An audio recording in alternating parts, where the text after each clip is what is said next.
এই আপুরা আসছে অনেক দূর থেকে সেই ভাইরাল কমলা এবং মালটার বাগানে, কিন্তু আসে কমলা মালটা কোনোটাই পায়নি, শুধু বাগানটা উপভোগ করছে। এখন ওনাদের মুখ থেকে শুনবো যে আসলে কেমন লাগলো। আপু যদি বলতেন যে এই বাগানটি কেমন লাগলো, পরিদর্শন করলেন, বলেন। বাগানটা তো অনেক সুন্দরই লাগলো, তবে বাগানে এসে তো আমরা কোনো কিছু পাইলাম না। হ্যাঁ। হচ্ছে এখন আমাদেরকে চা খেয়ে চলে যেতে হচ্ছে, আহ, এটাই। মানে বাগানে এসে ফল পান নাই তো না? না না, পাইনি। আচ্ছা আচ্ছা।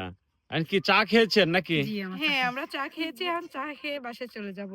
আসলে তো মনে একটু আফসোস থেকে গেল যে অবশ্যই হ্যাঁ? সামনে বার আসবো, এসে দেখবো। এমনি তো আপনি ইতিপূর্বে অনেক ভিডিও দেখছেন, অনেক ফল, তাই না? হ্যাঁ হ্যাঁ, মানে গত এক সপ্তাহ আগেও দেখছি যে হচ্ছে অনেক ফল, কিন্তু হুম। এখন একটা ফলও নাই, শুধু পাতা। হ্যাঁ, শুধু পাতা। তারপরে তো ভালো লাগলো যে গাছটা তো দেখে গেলেন সচক্ষে। হ্যাঁ হ্যাঁ, এটাই। তাও বলতে পারবো যে মালটার ইয়েতে আসছিলাম, বাগানে আসছিলাম হুম হুম। ফল নেওয়ার জন্য না। ঠিক আছে। নেক্সট আসবেন ফল নেওয়ার জন্য। তো হ্যাঁ। যাই হোক, আশা আপনারা দেরি করে ফেলছেন। আমি ইতিপূর্বে অনেক ভিডিওতে বলে দিচ্ছি যে আপনার এখানে কমলা মালটা কোনোটাই নেই, শুধু বাগানটা উপভোগ করতে পারবেন, গ্রামের সৌন্দর্যটা উপভোগ করতে পারবেন। কারণ এটা যেহেতু একটা গ্রামের মধ্যে কাঁচা রাস্তা হয়ে আসতে হয়।